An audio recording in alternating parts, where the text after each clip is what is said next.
pourquoi les PME? Bien, principalement parce que les PME constituent une grande portion de l'économie québécoise. En fait, il y a plus de presque 2 millions d'emplois en petites entreprises là, de moins de 100 employés au Québec. Et on croit que c'est très important que tous puissent être prêts pour la transition. Qu'est-ce qu'une économie sobre en carbone? Eh bien, quand on parle d'une économie sobre en carbone, on fait référence bien évidemment à la pollution aux gaz à effet de serre qui a été considérablement réduite et réduite sur le long terme. On parle également d'un climat, donc des conditions climatiques qui sont stabilisées. On a une dérive en ce moment du climat, puis on veut stabiliser ce climat. On parle d'entreprises durables et pérennes, des entreprises qui trouvent leur place dans ces nouvelles conditions et qui permettent à l'économie de continuer à prospérer tout en étant résiliente aux nouvelles conditions climatiques. Les entreprises, elles aussi, prennent des engagements vers la carboneutralité. On a retrouvé dans vos coups de cœur, par exemple, le groupe Aldo, une entreprise qui est engagée à être carboneutre. Puis on a aussi retrouvé le réseau des pharmacies carboneutres qui se trouve un peu partout sur le territoire du Québec. Ce qui est intéressant avec ces deux exemples-là parmi vos coups de cœur, c'est que ce sont des entreprises qui non seulement mesurent leur empreinte carbone, mais se sont donné des cibles de réduction des émissions. Donc, on sait que la carboneutralité peut être atteinte par l'achat de compensation, donc de crédit carbone. C'est des choses qu'on parle dans nos prochains ateliers si c'est un sujet qui vous intéresse. Mais ce qui est le plus intéressant, c'est pas qu'une entreprise continue d'opérer comme à l'habitude, puis achète des crédits carbone pour compenser. Ce qu'on recherche, c'est des entreprises, comme on le voit ici avec Aldo et les pharmacies carboneutres, qui s'engagent à réduire leurs émissions à la source et à compenser les émissions là, qui posent des défis de réduction à court terme, tout en visant à long terme de se retrouver avec une empreinte minimale d'un point de vue d'émissions de gaz à effet de serre. Dans le contexte où on se retrouve en ce moment vis-à-vis une relance économique post-pandémie, la pandémie de COVID a créé, mais on l'a tous vécu, d'importants enjeux au niveau des entreprises, des enjeux au niveau de la main-d'œuvre, des bris de chaînes d'approvisionnement vers l'Asie.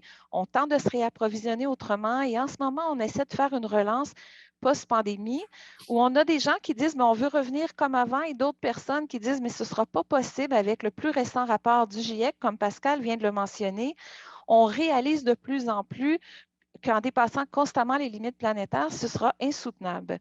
Ici au Québec, on est une des seules juridictions au monde entier qui fabrique son électricité qui est déjà presque 100% renouvelable. En fait, quand on le regarde, si on compare au niveau des émissions de gaz à effet de serre sur un cycle de vie, l'électricité québécoise, elle est moins émettrice de gaz à effet de serre que même la Norvège ou la Suède, qu'on donne souvent en exemple. Donc, notre hydroélectricité, entre autres, peut être un des atouts sur lesquels on capitalise pour développer un avantage compétitif dans l'économie sobre en carbone. On le voit ici quand on compare l'aluminium québécoise à l'aluminium fabriqué en Russie, en Chine ou au Moyen-Orient, par exemple. C'est un aluminium qui émet beaucoup moins de gaz à effet de serre et qui attire l'attention des grands producteurs. On a vu tout à l'heure, parmi les coups de cœur, il y avait Elysis, qui est un aluminium québécois d'avenir qui va émettre probablement zéro émission carbone, acheté par la compagnie Apple, par exemple, qui est partenaire du projet. Les centres de données, la même chose. On a eu une annonce un petit peu plus tôt cette année de Google qui va installer un nouveau centre de données dans l'ouest de la ville de Montréal, en fait, un petit peu en banlieue vers Beauharnois-Valleyfield. Pourquoi? Parce que ça prend beaucoup d'électricité et c'est un avantage compétitif d'installer des centres de données ici au Québec. Mais cet avantage-là est à la disposition de toutes les entreprises québécoises. Que vous soyez un petit atelier de menuiserie, n'importe où, si vous avez un procédé électrifié, probablement que ce que vous êtes en train de fabriquer est plus vert que vos compétiteurs dans le monde. Donc, c'est vraiment un atout et un attrait à mettre en valeur dans votre mise en marché, autant sur les marchés locaux que nationaux ou même internationaux si vous faites de l'exportation. L'économie aujourd'hui est encore malgré tout majoritairement, c'est-à-dire une économie linéaire.